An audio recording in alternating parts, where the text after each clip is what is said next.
Nou vriende, ons is die Here innig dankbaar dat hy vir ons uitgespaar het, dat hy vir ons nog 'n nuwe dag gegee het.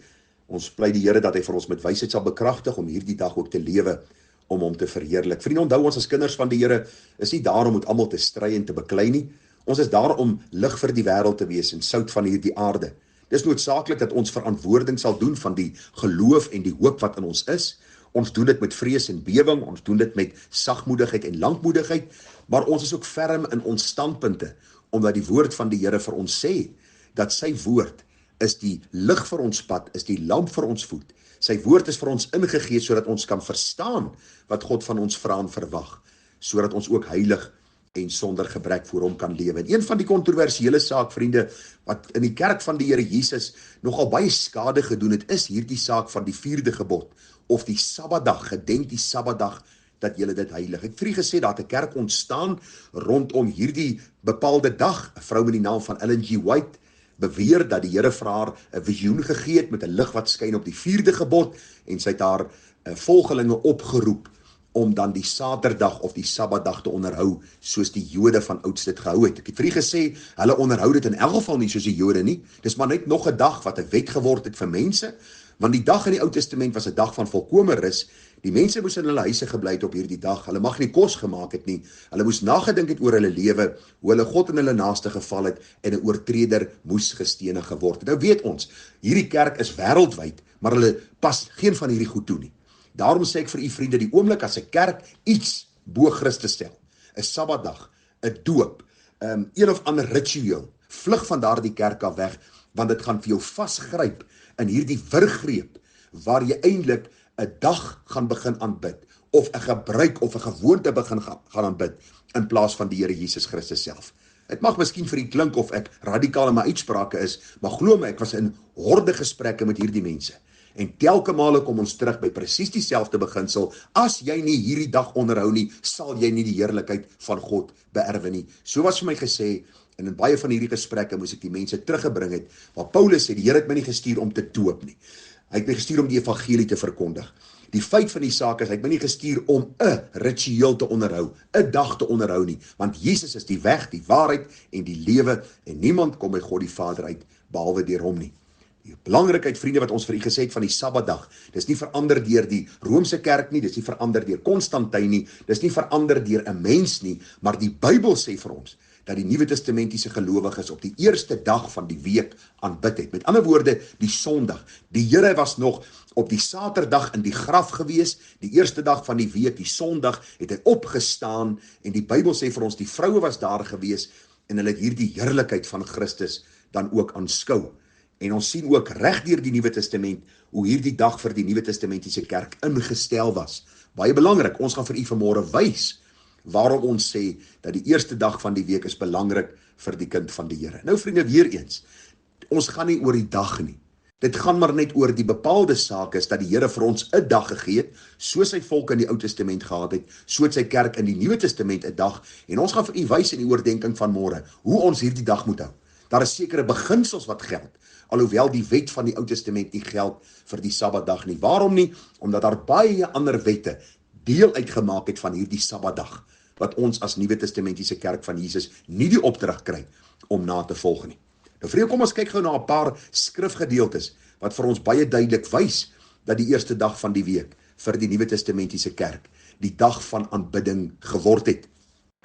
Die Bybel sê vir ons, Matteus 28, en laat na die Sabbat, toe dit begin lig word teen die eerste dag van die week, kom Maria Magdalene en die ander Maria om na die graf te kyk. Die Bybel sê, die engel het vir hulle gesê, Jesus het opgestaan, vers 9, en terwyl hulle op weg was, om dit aan sy disippels te vertel, kom Jesus hulle met een steen sê, wees gegroet, toe kom hulle nader, en gryp sy voete, en aanbid hom.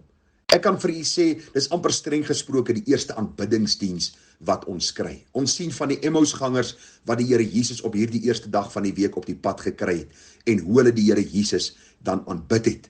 Ons lees, vriende, daar in Lukas 24, daarvan aan vers 33. Die Bybel sê, toe staan hulle dieselfde uur op, en gaan na Jerusalem terug, en vind die 11, en die wat saam met hulle bymekaar was. Dit is nog steeds op die eerste dag van die week, die Sondag. En hierdie Emmausgangers sê vir die disippels, die Here het waarlik opgestaan, en het aan Simon verskyn. En terwyl hulle hieroor praat, staan Jesus self in hulle midde en sê vir hulle vrede vir julle. Hulle was verskrik en bang en Jesus sê vir hulle, waarom is julle ontsteld en waarom kom daar twyfel in julle harte op? Kyk na my hande en my voete, dit is ek self, voel aan my en kyk, want ek is nie 'n gees nie, want 'n gees het nie vlees en bene, soos julle sien dat ek het nie. En hy sê vir hulle, dit is die woord wat ek vir julle gespreek het, toe ek nog by julle was, dat alles wat oor my geskrywe is in die wet van Moses en die profete en die psalms vervul moet word. Toe open hy hulle verstand om die skrifte te verstaan. Vir alle prakties doeleindes, vriende, kan ons sê, dit was die eerste aanddiens wat gehou was, want hy het vir hulle die skrifte oopgemaak. Die Here het vir hulle gewys hoe die skrif van hom gepraat het en dat hy dit vervul het. 8 dae daarna, baie interessant, op die volgende Sondag, lees ons, want u onthou, Thomas was nie in die bovertrek nie, 8 dae daarna, weer eens op die Sondag, lees ons in Johannes 20:28, want u onthou toe die disippels vir Thomas vertel, hier staan ons verskyn, toe sê, ek sal nie glo nie, tensy ek my vingers in sy hand indruk.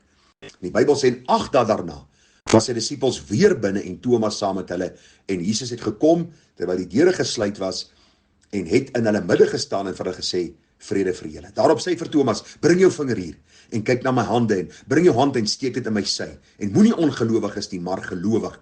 En Thomas antwoord en sê vir hom, my Here en my God. Nou lees ons in die Nuwe Testament, Handelinge 20 vers 7, en op die eerste dag van die week, toe die disippels vergader het om brood te breek, het die Paulus hulle toegespreek, omdat hy die volgende dag sou vertrek, en hy het sy rede uitgerek tot middernag. Baie belangrik, die broodbreek het gewys op die nagmaal, wat hulle dan ook saam gevier het. 1 Korintiërs 6:2, op elke eerste dag van die week, moet elkeen van julle self op sy sit en opspaar na mate sy voorspoed, sodat die insameling nie eers plaasvind as ek kom nie. Hierdie eerste dag van die week het hulle bymekaar gekom en hulle het ook hulle deel gegee vir die Here en vir die uitbreiding van sy koninkryk. Openbaring 1 vers 10, ek was in die gees op die dag van die Here en ek het die groot stem agter my gehoor. Hebreërs 10 vers 24 praat van die onderlinge byeenkoms wat ons nie moet versuim nie. En ag vriende, as ons in die Didagai gaan lees, die Didagai is die oudste geskrif wat ons tot ons beskikking het, waar ons sien hoe die apostels en die vroeë kerkvaders eintlik geskryf het oor sekere dinge wat die apostels gedoen het. Ons praat ook van die Didagai is die leer van die 12 apostels. En vriende, hierdie vroegste geskrif, so wat 100 na Christus, leer vir ons op die dag van die Here, die Sondag, moet hulle saamkom, die brood breek met danksegging na belydenis van hulle oortredinge. Ignatius, biskop van Antonichië, hy het gelewe 30 tot 107 na Christus skryf, laat elke vriend van Christus die dag van die Here hou as 'n fees, die opstandingsdag. Wanneer het Jesus opgestaan? Op die eerste dag van die week. Wat se dag is dit? Die Sondag. Daarom is ons nie meer die Sabbatdag wat ons hou en al die wette wat die volk Israel gehad het vir die Sabbatdag nie, maar ons onthou die eerste dag van die week, die feesdag waar Jesus opgestaan het en ons kom by mekaar as kinders van die Here om lof en eer en dank aan die Here te bring. In die Didagai skryf Justinus die martelaar, gebore 100 na Christus, hy sê, en op die Sondag het almal wat in die stede en platteland gewoon het op een plek saamgekom en die verhandelinge van die apostels en die geskrifte van die profete gelees. Sondag is die dag waarop ons gemeenskaplike samekomste hou. Vriende, Clement van Alexandrië skryf, hy het 174 na Christus geleef. Hy sê die ou 7de dag het niks anders geword as 'n dag waarop gewerk moet word nie. Origenes het gesê, dit is een van die eienskappe van 'n Christendom om die dag van die Here te hou. Eusebius, hy was die vader van kerkgeskiedenis, nie noodwendig 'n gelowige nie, maar hy skryf in sy boek, van die begin af het die Christene op die eerste dag van die week, wat hulle die dag van die Here genoem het, saamgekom met die doel van geestelike aanbidding. Nou baie belangrik, vriende, die Sondag vervang nie die Sabbat nie. Die Sabbat was vir die volk Israel en die Sondag of eerste dag van die week is vir die kinders van die Here. Die een vervang nie die ander een nie. Die Sabbatdag was vir die volk Israel met bepaalde reëls en regulasies wat hulle moes onderhou op hierdie dag. Die Sondag is vir die kinders van die Here gegee wat ons moet onderhou. Baie belangrik, dis die enigste gebod wat in die Nuwe Testament nie neergelê word vir die kinders van die Here wat onderhou moet word. Daarom is het belangrik om te sien, vriende, dat ons as Nuwe Testamentiese kerk op hierdie eerste dag van die week bymekaar kom, om eer en lof en dank aan die Here te bring, want hy is die koning van die konings en die Here van die leerskare. Ons gaan môre stil staan by, waarom moet ons op die eerste dag van die week God verheerlik, en die ooreenkomste wat daar is, en hoe Israel God verheerlik het, en hoe ons God moet verheerlik. En ons sal sien, alhoewel die dag nie meer vir ons 'n wet is nie, is daar bepaalde voorskrifte vir hierdie dag, die eerste dag van die week, waarop ons die Here moet eer. Groete vir u, vrede en seën, mooi dag verder, tada.